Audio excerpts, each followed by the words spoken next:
Imagine if you could do more deals faster in your real estate career. It's one of the things that almost every single real estate agent wants to have happen, whether they're brand new to the business or if you need to kickstart or restart.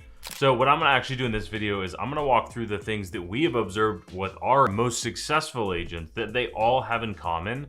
And then I'm gonna walk through how we completely revamped our onboarding process to help more agents be more successful, sell more houses faster. So if you don't know who I am, my name is Stubbs. I'm a team leader and owner of Onyx Homes. We're a real estate sales team based in Southern California, and we've helped over 700, almost 800 people move all over Orange County, or rather Southern California, just since year 2020. And this year, we have consistently grown our business by 30% year over year over year. This honestly is one of the major reasons why so many of our agents jump right out of the gate, whether brand new or experienced, and are super successful. So today in this video, I'm gonna go through 4 different categories and 10 total different things we're gonna talk about. And these are things that we have put into our onboarding process because it makes agents on our team more successful faster, meaning they sell more houses right away. And I'm talking brand new agents and experienced agents both get the same results from this. Now, what I hope you can get out of this is to pull some of the things that we do for onboarding our agents to our team to where maybe you can do this in your business to sell more faster. So let's dive right in. The very first thing we do, and this is category number 1, is that we slow down in order to speed up. Now, the first thing I'm gonna do is I'm actually gonna share on my iPad here. The first thing that we talk about with most of our agents is we set expectations. And we do that through a process I call 30, 60, 90. So let me walk through what this is. So 30, 60, 90, right? So if I'm gonna draw kind of a chart here, and if over here we have time, and over here we have activity. So the first 30 days, what we talk about with our agents is we are literally just trying to have as many convos as possible, right? Absolutely as many conversations as possible with anybody. The likelihood of you doing anything in your first 30 days is going to immediately lead to a sale unless you already have a pipeline. It's almost non-existent. So we want to make sure that you are only focusing on talking to as many people as possible. Now in month number 2, right? So this is your first 30, right? So the first 30 days or first month, right? Now in month number 2, what ends up happening is we have to do that all again. So we have to have all these conversations again. Now this is the most important thing. This is where it gets really, really, really juicy, is we need to add on some of those people. Let me make this a little bit more, there we go. Some of the people that you talked to last month are gonna start to do real estate things, right? So you're gonna have to start adding on appointments as well too, whether that's buyer's consultations, listing consultations, tours, whatever it might be. You're going to start doing things with people you talked to last month. Now here's where the magic happens, is you have to continue to do the conversations.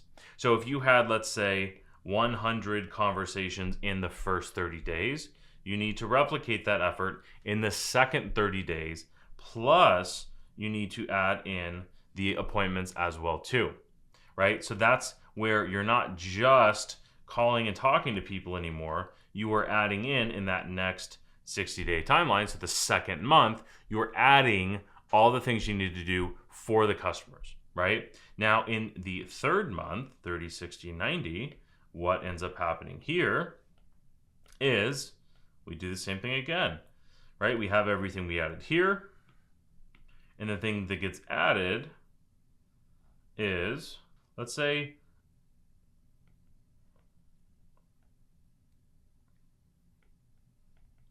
right, in this 90 days here, we are gonna have agreements. So that you're gonna get buyer agreement signed, you're gonna have listing agreement signed, whatever it is. Now remember, these are the people that you talk to in the first 30 days. Some of those people are going to start doing real estate things, right? They're going to start going on appointments. And then in 90 days later, they're going to you're going to get hired. You're going to do listing consultation. You're going to do a buyer's consultation. You're going to get some agreements signed. Now the magic happens when you do all the conversations again in month 3. You have to also go on all the appointments, and you have to actually do the deals. Now this is where so many agents screw up, is they really don't realize that if they want to do, let's say this gets you to, let's say this line right here gets you to 1 deal per month, right? That amount of work. Well, what happens is if you just keep doing this, month over month over month over month, you're going to keep doing a deal a month. Right? You're going to keep doing that month over month over month. You'll keep doing a deal a month. Now, if you want to increase that, right, all you have, so what we see often, this is what I say with our team, is you could be within the first 90 days, you could be on pace to do a deal a month, which for us, our average price point is $1 million times 12, right, equals $12 million, right? So you're a good producing agent if you can do a deal a month in our market here, roughly, right? So $12 million a year is a high producing agent. And you can go way above this. So this is what we talk to our agents is within the next 90 days, you have to continue to do that. Now, what happens is if let's just say you missed all the stuff, maybe you got into escrow and then you stopped doing all the other things. Maybe you stopped having conversations. Well, guess what? You don't just go right back to this. This doesn't happen magically. What happens is this will fall off. So then you go back to conversations and then the next month, so you will restart this 30, 60, 90. As opposed to what we want you to do is we want you to stay consistent. And then if you want to build from this, you can go up from there, right? So that's the very first thing we talk about is setting expectations is the 30, 60, 90. Now, the next thing that we do, I'm going to actually go to my computer here, is we get our agents competent with our software. We spend a ton of money to have the best tech in the business, and we want to make sure that our agents actually know how to use it. So we onboard all of our agents through what we call our online university. So online on demand is our Onyx University. So part number one is where we go through and just get agents used to all the stuff with our team, the forms you're going to need to know, all those different things, right? Like all of our support staff in there. The next chunk is going to be our tech. So how to use Follow Up Boss, how to use Sierra. These are our two big things, and then our company content that we make for our agents. Now in Follow Up Boss, we have an entire build out. So let me just jump over here. I have some things blurred out, so you're not really going to see them. But we have this built out for our agents. Now, if you're not familiar with Follow Up Boss, it's by far the best CRM in the business. And if you're not familiar with the CRM, it's a customer relationship management software. So this holds all of our leads. We have 100,000 leads in here. Now, those aren't all consumers. We do have agents in here as well too. But we have a sales process dialed in for our agents that's already in Follow Up Boss. So if I'm an agent, let's say I'm Mike, because he's the popping up first here. And if I need to go follow up with my leads, he knows that he can go to list number 1, and he can see all the leads that are showing up that he needs to follow up with that are in list number 1. And as he goes in here and follows up with those leads, they'll fall off. So the Follow Up Boss is telling him exactly who he needs to reach out to. List number 2 is cleared off. List number 3, he's got a few people in here. List number 4, he's got 2 people in here. List number 5, he's got a handful of people, right? So Follow Up Boss, our CRM, is showing him exactly who he needs to follow up with. And everything happens with all leads right inside of our CRM. All the calls, texts, emails, everything's happening inside of that. Now, the next thing it's going to do is it's going to track everything that happens. So if I go in our Follow Up Boss and just look at the last 90 days for say, we just talked about 30, 60, 90, you can see all of the activity for all of our agents on our team. This is going to show you as a lead, new leads coming in, this is going to show you how many appointments our agents have set, how many conversations we've had. We've had 6,000 conversations in the last 90 days with 43,000 phone calls. So you can see our top producing agents, all the work they're putting in, right? So we want to make sure that all of our agents are comfortable with our tech. Now, the other thing we have is Sierra, which is our website. Now, this is fully under construction right now, so it looks horrendous. But this is our home search website where we can send properties to our consumers. We can set up our alerts. We can do all kinds of stuff here.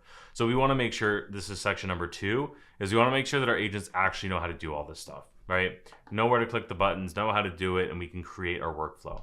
Now, step number 3 is we set up their time blocking. So part of the path to success as a real estate agent is you are your own boss. So here's the process that I walk all of our agents through for time blocking. Step number 1 is pick your day off. Day or days off. Days off. Right? Now what you're going to do is you're going to go out of office. So if I'm going to go over to my calendar, I'm going to literally pick, if I'm off on, let's say, Monday and Thursday, because the weekends, forget it. Monday and Thursday are my days off. I'm just going to go out of office on those 2 days. Right? So that's number 1. You pick your days off. Because if you don't actually put it in your calendar that you're off, you're not going to respect your own days off. Right? I know a lot of agents talk about, oh, I work 7 days a week. I work so much. But a lot of agents work so much and get absolutely nothing done. So I would rather you put the time in your calendar as off, and then we can start to work with the white space, right? So if the calendar looks like this, we've got Sunday, Monday, Tuesday, Wednesday, Thursday, Friday, Saturday, right? Let's say this is the calendar. And if I'm going to be out of office on, let's say Tuesday, Thursday, I don't remember what I just said earlier. Cool. Now we know we have this much white space to work with, right? So number one is your days off. Number two, I'll keep coming back to this guy here, right? Let's say this is your little calendar there. We've got, there we go. Let's make some lines. Let's say that's your calendar. Number two is you put in your family time. Family/personal. Why is this important? Because you're going to do it anyway. So why not just block it off in your calendar? Now here's what this would look like. Let's make it a different color. So let's say you have Sunday dinner with your family. So this is blocked off. Let's say you have Saturday, maybe you go to church Sunday morning as well too. Maybe you go to the gym Monday morning, and then you have something on Wednesday evening as well too. Maybe you have to do the kids every, well, that's the wrong thing. Maybe you have to pick up the kids from school, right? Every day of the week at this little chunk here, right? Maybe you're doing pickup, right? Maybe you go to the gym every morning, right? Maybe you have this stuff blocked off as well too. Whatever it is, right? Maybe Saturday, big chunk in the morning for whatever it is. What my point is, what you're going to start to do is you're going to start to see, wow, there's not as much white space as I was expecting before, right? Which brings us to number three, is where you're going to be putting in your prospecting. This is where you're going to find your, and if you don't know what prospecting is, this is your lead generation. So what do we do? Let's do green for lead generation. Let's say you're on our team and you have access to tens of thousands of leads and you get leads every single week coming into you. I highly recommend that we don't work on Thursday. So let's say Friday evening, I'm going to do a 3-hour block of calling here. Maybe I'm also going to do 1 hour in the morning. Maybe I'm going to do this on Wednesday evening as well too. If you want a pro tip here, 4 to 7 p.m. is the best time to call. Next best time is 8 a.m. through 11 a.m. And I would say, like, pro tip here is 5 to 6, but the best one is 6 to 7 p.m. That's the best time to call, right? That's your best call block. So then you put your prospecting in there as well too. And then last but not least, number 4, put this right here, you put in your follow-up. So how many hours do you actually need to do your follow-up? My experience is really not that much. Thursdays, let's just pretend like we didn't take Thursday off.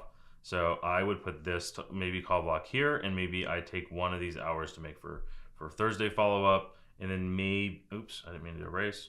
And then maybe I come in here and I do 1 hour on Monday, and I do one here as well too, right? So I've got 1, 2, 3, 4 hours of follow-up. In my experience, you could do 4 to 6 hours a week, and you could be actually caught up with your database, right? So this is kind of the work through. This is how we actually do it. Now, how many hours of prospecting do you need to put in your calendar? It depends on what you do. If your door knock is going to be different than if you cold call. It's going to be different if you're doing networking events, whatever it might be. But what I would look at is how many activities, like how long is it going to take you to do enough activities to actually hit your goal, and then put it in your calendar.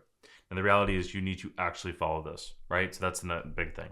So that talks about category number 1. Number 1 was we set expectations up front through 30, 60, 90. Number 2 is we talk about learning our tech so that we know what is going on, what to use, and how to use it. Number 3 is we set up our calendar so that we are literally setting ourselves up for success. Now, moving on to category number 2 is a lot of our agents we're not formally trained on sales, and we are a sales organization. So we train on sales. Number 4 and 5 are all about sales that I'm going to talk about here. So number 4 is our closer framework. This is the framework of how we sell and in our university. Part number 3, this is right before an agent's fully onboarded to the team. We talk about how we do business open houses and leases, and how to be a successful agent. We talk about time blocking, but here we talk about closer framework. So if you are not familiar with this framework, I'm not going to go through an entire training here on what it is, because I have another video like that. I'll link somewhere on here as well too. But the short version of this is it is a way to have sales-based conversations that do not make you sound like a salesperson. Think of question-based selling matched with curiosity-based selling. I'm a huge proponent of Phil Jones.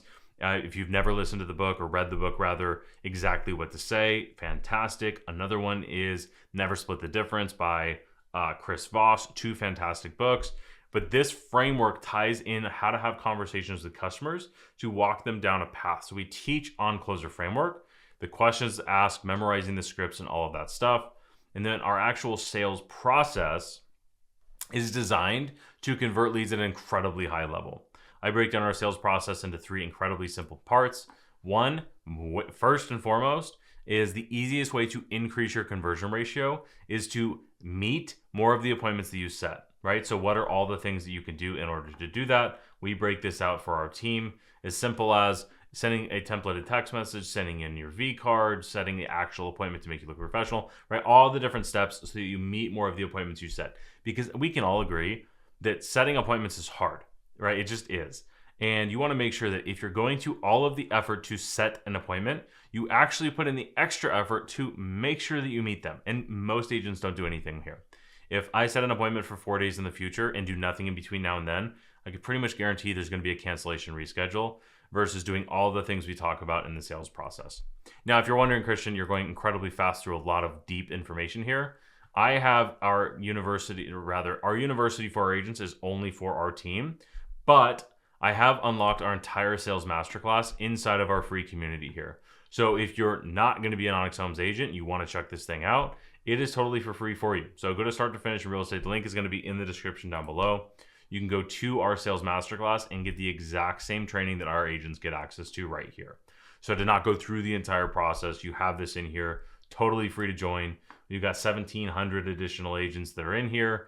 And I share more stuff in here than you would see publicly. I share a lot of stuff publicly, but this is where you get like the closest look at what's going on and things that I'm sharing as well too. But anyway, that is number 4 and 5, going through the sales stuff.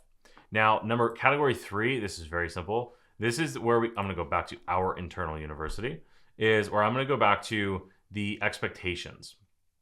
So expectations and benchmarks. So what we do for our team is we found out what does it actually take in order to be successful. So I would say there's 2 simple things. Number 1 is you actually have to follow up with leads. That's crazy that has to be a thing. But in this business, the number 1 complaint from consumers about real estate agents is they never follow up. And I don't blame them because most agents never, ever follow up. So number 1 is, do you follow up? And this is part of our benchmarks. Number 2 is, do you actually work? Works is a sign that we literally have in our office because most people don't work very hard. So what do we do for follow-up? How do we fix this? Well, number 1, we have our follow-up boss. So if you're wondering what FUB is, that is follow-up boss. So we have our follow-up boss workflows, and we send a weekly report to every single one of our agents.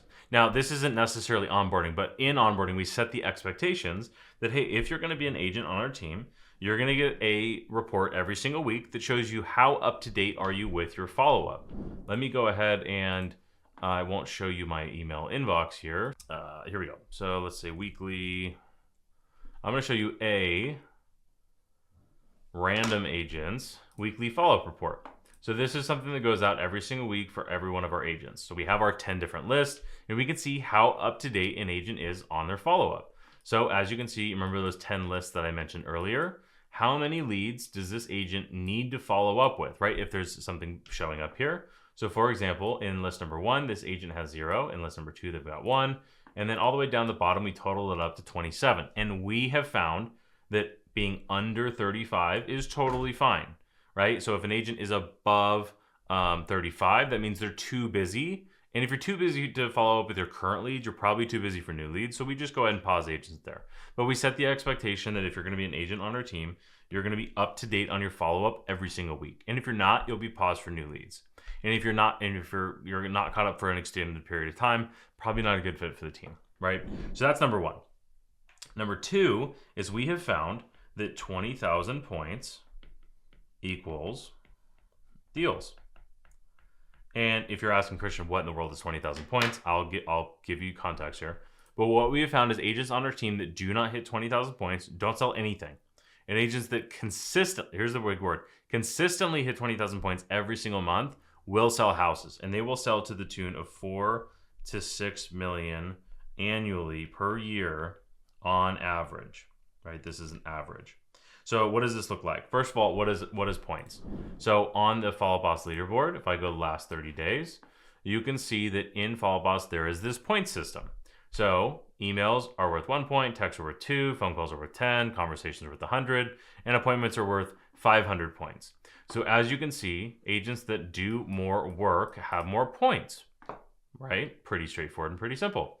Also, it's magic that every single time I pull up the leaderboard for last month, those agents are in escrow. So Mary literally just opened escrow this morning. We were emailing back and forth. Mara, I think, wrote 4 offers this weekend. Riyadh has been with our team for maybe 60 days and just closed his first escrow. And I believe just opened up another one as well too. And you can see the amount of work these guys are putting in. Roshni's a brand new agent with her team, is an incredible case study. She's closed like 5 deals, I think, in the first 5 months with the team. So she was on pace to do a deal a month from her first 30 days in the business. Brittany just joined us. Miles is putting in the work as well too, 36,000 points. Christina sold a whole bunch this year. She's in the top 5, brand new agent. Trevor, brand new agent, is already on pace to do pretty much a deal a month. So when we look at this leaderboard, what we see is the agents that are successful, I'm going back to my iPad here, if 20K points is here, and this is time, right? Let's say this is January all the way to December, right? So if an agent is going through here and they are like doing one of these numbers, this agent that's in blue sells 0. Like literally will not do a deal. This is also an agent that gets offboarded from our team because this is not how we do business.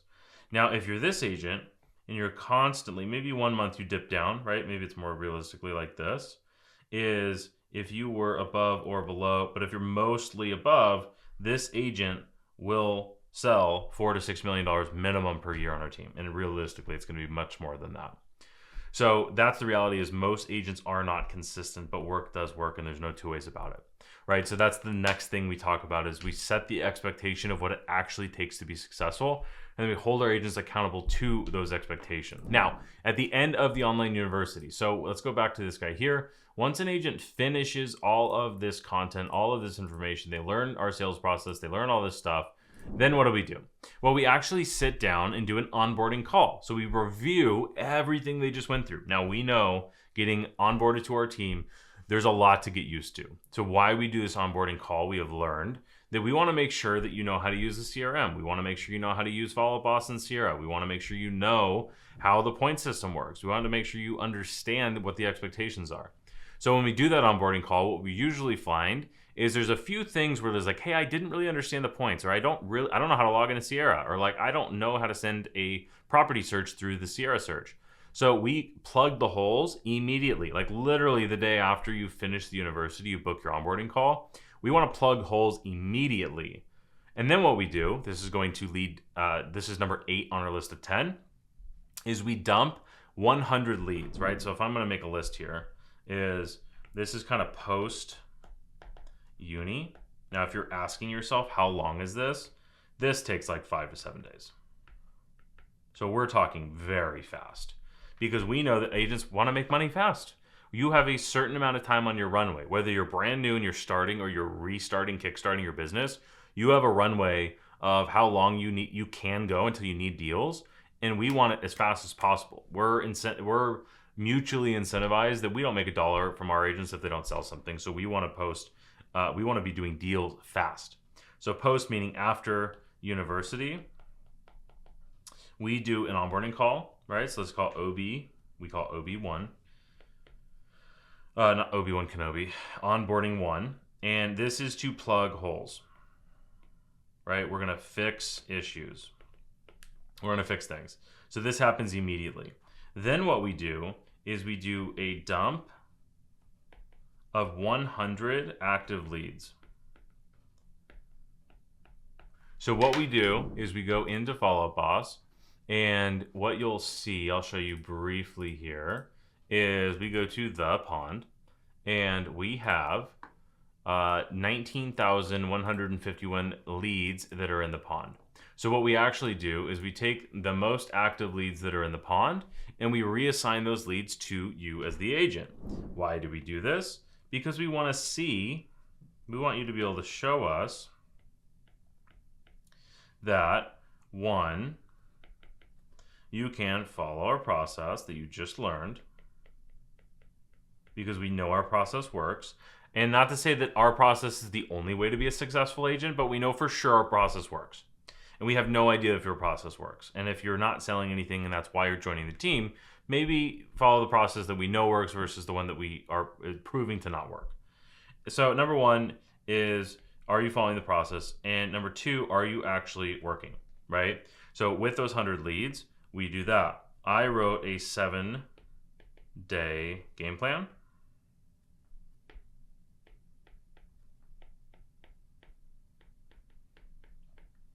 And what this is basically how to re-engage a database. So re-engage.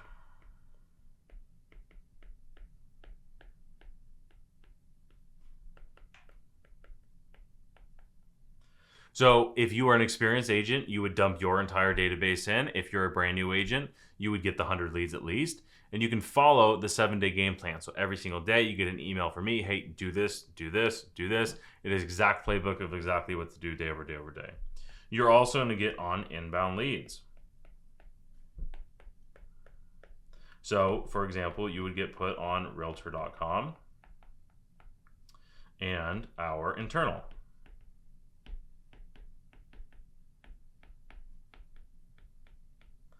And what we want to do here is we want to see that you can claim leads, follow the process, and do everything you're supposed to do, right? So this is all stuff that happens immediately. Now, on day 7, we do OB2, right? So we do our second onboarding call. And this is where we want to, again, fix problems. We want to fix things.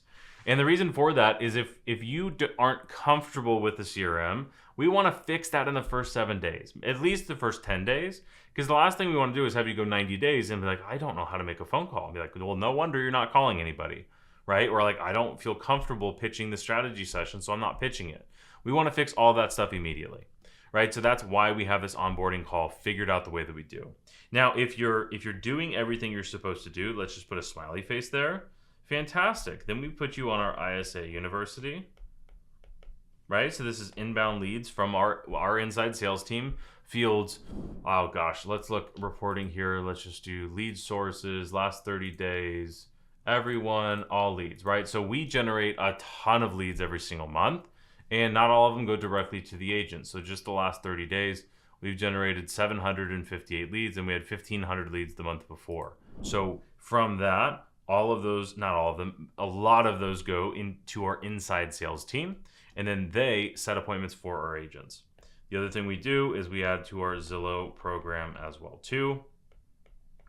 And both of these are designed to get ready and willing and able buyers and sellers over to our agents absolutely as fast as possible.